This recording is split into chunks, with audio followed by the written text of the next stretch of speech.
Hello guys welcome छ सबैजनालाई हाम्रो युट्युब च्यानल म्याथ प्रोलोमा। र हामी चाहिँ सिटिबिटीको सेटहरू राख्दै गइरहेछ, तपाईहरुले पनि हेर्दै गर्नु भएको होला।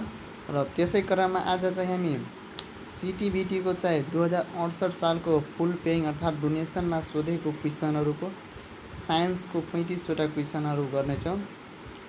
र आज चाहिँ तपाईले सबै भिडियो लास्टसम्म हेर्नु होला, किनकि योबाट पनि आउन सक्छ।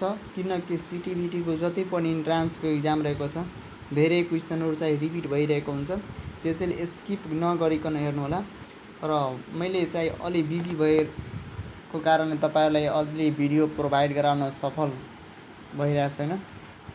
जति सकेसम्म म चाहिँ तपाईहरुलाई भिडियो प्रोभाइड गराइरहेको छु।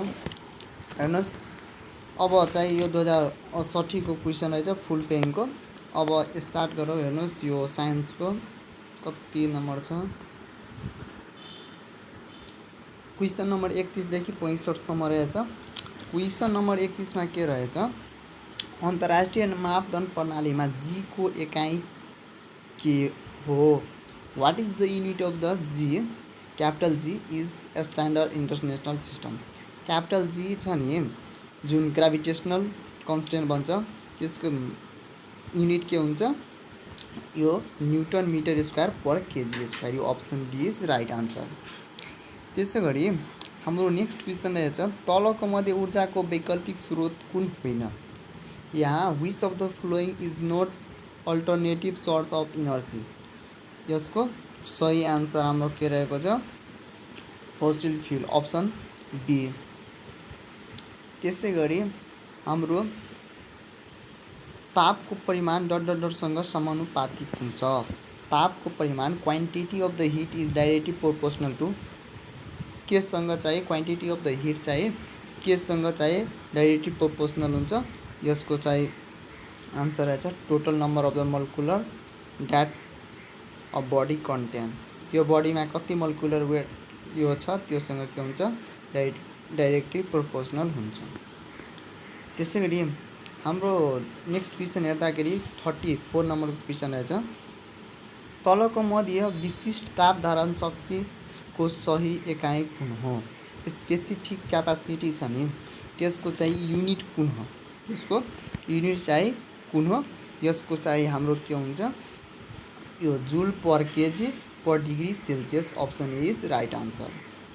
त्यसै गरी हाम्रो नेक्स्ट क्वेसन हेर्दाखेरि, जब प्रकाश हावाबाट पानीभित्र बस्छ तब आवर्तन कोण कति हुन्छ? यसको सही आन्सर चाहिँ हाम्रो less than the angle of the incident. Incident angle भन्दा के हुन्छ? कम हुन्छ।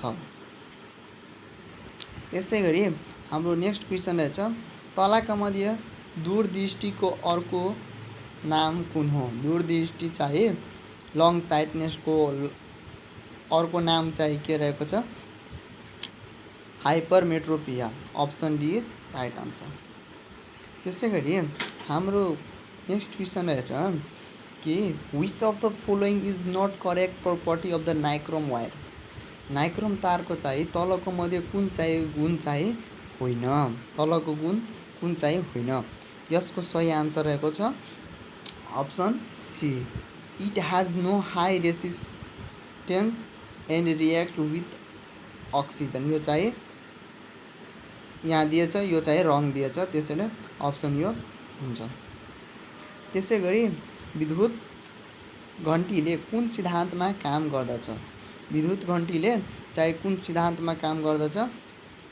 यसको सही आन्सर रहेछ it work magnetic effect of the current. Option D is right answer. On which principle does an electric bell is work? त्यसै गरी हाम्रो नेक्स्ट क्वेसन रहेछ, which group of element represent noble or inert gas? जुन हाम्रो निष्क्रिय ग्यासहरू हुन्छ नि, नियोन हुन्छ, हिलियम, आर्गन, यिनीहरू चाहिँ कुन ग्रुपमा चाहिँ रिप्रेजेन्ट हुन्छ? यसको सही आन्सर हुन्छ के? 8 को ए, ग्रुप 8 को ए, अप्सन सी। त्यसै गरी हाम्रो नेक्स्ट क्वेसन रहेछ, electronic configuration of potassium. Electronic configuration of पोटासियमको चाहिँ इलेक्ट्रोनिक विन्यास कति हुन्छ? अब इलेक्ट्रोनिक कन्फिगरेसन हाम्रो के हुन्छ, यो हुन्छ, यो पोटासियमको चाहिँ हाम्रो ए नम्बरको हुन्छ। इलेक्ट्रोन हेर्नुहोस् यहाँ 2वटा छ, यो 19 नम्बरमा हुन्छ नि पोटासियम, त्यसैले 19वटा हुनु पर्यो, 2वटा, यो 2वटा 4वटा भयो, यो 6वटा 10वटा भइहाल्यो। अनि 10वटा 2वटा कति भयो, 12वटा, 12 6 18 1 19 भइहाल्यो। जस्ट तपाईँलाई त्यो एउटा ट्रिक जस्तो भनेको हो। त्यसै गरी हाम्रो next question, the rate of the chemical reaction depend upon, कुनै पनि केमिकल रियाक्सनको यो रेट रहेछ नि, प्रतिक्रिया दर केमा चाहिँ डिपेन्ड गर्छ। अप्सन एमा छ अप्सन एमा हाम्रो रहेको छ, एमा हाम्रो रहेछ कन्सन्ट्रेसन अफ द रिएक्टेन्ट, बीमा रहेछ टेम्परेचर, सीमा रहेछ फोर्स अफ द रियाक्सन र डीमा रहेछ बोथ ए एन्ड बी। हेर्नुहोस् यसको ए एन्ड बी बोथमा हुन्छ, टेम्परेचरमा पनि एन्ड कन्सन्ट्रेसन अफ रिएक्टेन्टमा पनि। अब 42 नम्बरका क्वेसन रहेछ, तलका मध्ये क्षारको भौतिक गुण कुन हो, क्षारको चाहिँ फिजिकल प्रोपर्टी चाहिँ कुन रहेको छ। यसको सही आन्सर रहेको छ अप्सन सी, अप्सन सी चाहिँ यसको सही आन्सर रहेछ, it is solution in sparely. न त यो सबै चाहिँ रङ रहेको छ, त्यसैले option C is right answer. र तपाईँले योभन्दा पहिला भिडियोहरू हेर्नुभएको छैन भने हेरिहाल्नु होला। तपाईँले इक्जाम दिन जानुभन्दा पहिला साइन्सको सबै क्वेसनहरू चाहिँ हेरेरै जानुपर्छ, किनकि रिपिट हुने चान्सेस धेरै हुन्छ। र म्याथको पनि हेर्नु होला, म्याथको पनि अपलोड गरिसकेछु र साइन्सको पनि गरिदिएछु। अब हेर्नुहोस् इङ्ग्लिसको पनि चाहिँ म व्यवस्था मिलाउँदैछु, हुनसक्छ भने म अपलोड गर्न सक्छु। यसले बिजीको कारणले म अपलोड गर्न सकिरहेको छैन। अब 43 मा हेर्नुहोस् के रहेछ, पानीको पीएच मान कति हुन्छ। The pH value of water is, pH value of water कति रहेको छ, 7 हुन्छ। त्यसै गरी क्विक लाइमको आणविक सूत्र के हुन्छ। क्विक लाइमको हाम्रो the molecular formula of quick lime, quick लाइमको आणविक सूत्र के हुन्छ हाम्रो CaO, क्याल्सियम अक्साइड, CaO हुन्छ। त्यसै गरी हाम्रो next question, which of the following is the use of the ammonium gas. Ammonia gas, तलको मध्ये एमोनिया ग्यासको प्रयोग कुन हो, एमोनिया ग्यासको प्रयोग चाहिँ कहाँ गरिन्छ, कुन हो। यसको चाहिँ it is use to develop the blue print in the map, म्यापको चाहिँ ब्लू प्रिन्ट गर्नको लागि यसको युज गरिन्छ। र यो फायरको लागि चाहिँ के, फायर आगो बुझाउनको लागि के कार्बन डाइअक्साइडको युज गरिन्छ। 46 मा के रहेछ, फलामको खनिज थाउ कुन हो। Which is the mineral or of iron, आयरनको चाहिँ म्याग्नेटाइट, मालाचाइट, अर्जेन्टाइट, हेमाटाइट। अब 40 हेर्नुहोस् 46 मा के भनेछ, 46 मा चाहिँ हामीलाई हेमाटाइट, म्याग्नेटाइट, हेमाटाइट पनि हुन्छ म्याग्नेटाइट पनि हुन्छ, तर यहाँ सबैभन्दा म्याग्नेटाइट र हेमाटाइट, तर सबैभन्दा बेस्ट यहाँ चाहिँ हेमाटाइट रहेछ, त्यही हेमाटाइट हुन्छ। तर यो बोथ हुन्छ, यदि हामीलाई हेमाटाइट नदिएको बेला म्याग्नेटाइट पनि दिन सक्छ। तर यस्तो यो अप्सनहरू प्रायः त्यति कन्फ्युज पार्दैन, मतलब एउटा मात्र दिएको हुन्छ तपाईँहरूलाई। हेर्नुहोस् अर्को क्वेसन के रहेछ, तलका मध्य अल्केनको साधारण सूत्र कति हुन्छ। अल्केनको साधारण सूत्र कति हुन्छ। यसको सही आन्सर हामीलाई के हुन्छ, CnH2n+2, यो चाहिँ हाम्रो अप्सन ए रहेछ। अब यो फुल फर्म पनि धेरै साल सोधिसकेछ, IUPAC को, IUPAC को यो फुल फर्म कति हुन्छ। यसको चाहिँ हाम्रो हुन्छ international union of the pure and applied chemistry, option D is right answer. त्यसै गरी 49 को क्वेसन हेर्नुहोस् के भन्छ, थर्मोसेटिङ प्लास्टिकको सबैभन्दा राम्रो उदाहरण कुन हो। यसको सही आन्सर चाहिँ हाम्रो के हुन्छ, bakelite, option A is right answer. त्यसै गरी which is not example of एन्जियोस्पर्मको चाहिँ कुन चाहिँ इक्जाम्पल होइन, यसको सही आन्सर हुन्छ pinus. Option D is right answer. त्यसै गरी तातो रगत भएको जनावरलाई के भनिन्छ? यो तातो रगत भएको जनावरलाई के भन्छ? यसको सही आन्सर के? होमियोथर्मिक। के भन्छ? होमियोथर्मिक भन्छ, अप्सन बी। त्यसै नेक्स्ट क्वेसन हेर्नुहोस्, which of the following is size of the virus? भाइरसको साइज कति हुन्छ? भाइरसको साइज कति हुन्छ? 25 mm टु यो 25 टु 250 नाइक्रोमिटर हुन्छ। यो option D is right answer. 53 को क्वेसन हेर्नुहोस्, 50 एड्स कुन जीवाणुको कारणले लाग्छ? एड्स चाहिँ कुन जीवाणुको कारणले लाग्छ? रेट्रोभाइरस। के हुन्छ? रेट्रोभाइरस। यो क्वेसन पनि धेरै सोधिरहेको हुन्छ। रेट्रोभाइरस र राइनोभाइरस चाहिँ रुगाखोकी हुन्छ। अब नेक्स्ट क्वेसन हेर्नुहोस् 54 मा के रहेछ हाम्रो? Which is the other name of pituitary gland?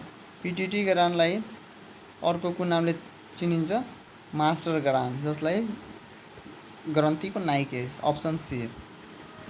त्यसै गरी हाम्रो 55 नम्बर क्वेसन, तलक मध्ये मुटुको ढुकढुकीलाई नियन्त्रण गर्ने अङ्ग कुन हो? Which part of the following control the heartbeat? हार्टबिटलाई कन्ट्रोल गर्ने के रहेको छ?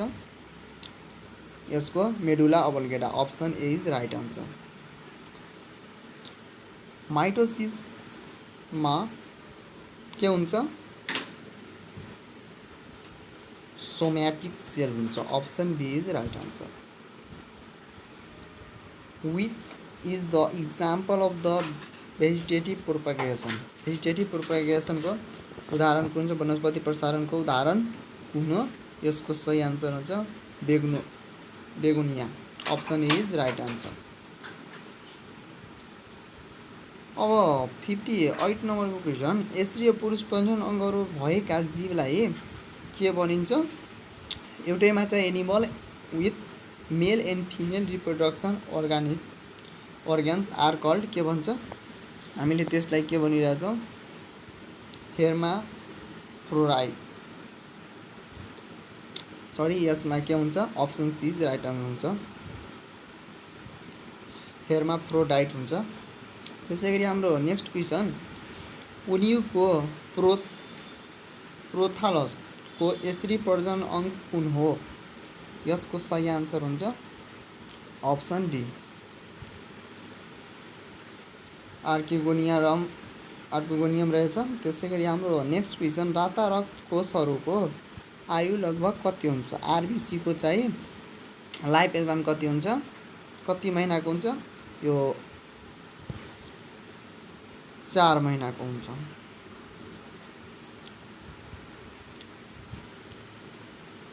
त्यसै गरी हाम्रो नेक्स्ट क्वेसन, डिएनए को पूर्ण रूप के हो? डिएनए को फुल फर्म के रहेको छ? डिअक्सिराइबोन्युक्लिक एसिड। अप्सन सी मा दिएछ डिअक्सिराइबोन्युक्लिक एसिड। त्यसै गरी 62 को क्वेसन, तलका मध्ये तेस्रो उपभोक्ताको उदाहरण कुन हो? यसको सही आन्सर हाम्रो के रहेको छ? 62 को स्नेक रहेको छ। 63 मा कुन ब्याक्टेरियालाई डेनिफ्लाइङ ब्याक्टेरिया भनिन्छ? यसको सही आन्सर हाम्रो रहेको छ बी नम्बरको, स्युडोमोनास। त्यसै गरी यो हाम्रो 64 नम्बरको क्वेसन के रहेको छ? क्लोरोफ्लोरोकार्बनको प्रयोग कुन हो? क्लोरोफ्लोरोकार्बनको प्रयोग चाहिँ कुन हो? यसको चाहिँ रहेछ in refrigerator. Which star does not emit the light? कुन स्टारले चाहिँ प्रकाश दिँदैन?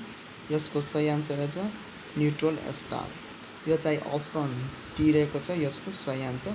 यो चाहिँ हामीले 2068 सालमा फुल पेइङमा सोधेको क्वेसनहरू पढ्यो हो। यो साइन्सको क्वेसनहरू 35वटा रहेछ। तपाईँहरूले ध्यान दिएर हेर्नुहोला। यदि कन्फ्युजन छ भने फेरि रिपिट गरेर हेर्नुहोला। र अहिलेसम्म च्यानल सब्सक्राइब गर्नुभएको छैन भने च्यानल सब्सक्राइब गरिदिनुहोला। अहिले युट्युबले दिएको नोटिफिकेसन अनुसार 70% भ्युवरले चाहिँ सब्सक्राइब अहिले गर्नुभएको छैन। सब्सक्राइब नगरिकन हेर्नु 70% भ्युवरले भन्नुभएछ। र तपाईँले सब्सक्राइब गरिदिनु होला। र यो च्यानलमा चाहिँ तपाईँले यदि एडमिसन गराइसके पनि तपाईँहरूको चाहिँ फिजिक्स केमेस्ट्री म्याथको क्वेसनहरू आउँछ। यदि तपाईँले जुन फ्याकल्टी पढे पनि तपाईँहरूको लागि यो च्यानल एकदमै नै उपयोगी हुनेछ पछि। त्यसैले सब्सक्राइब गरेर राख्नुहोला। हस् त आजको लागि यतिकै। र नेक्स्ट भिडियो पनि छिट्टै अपलोड हुन्छ।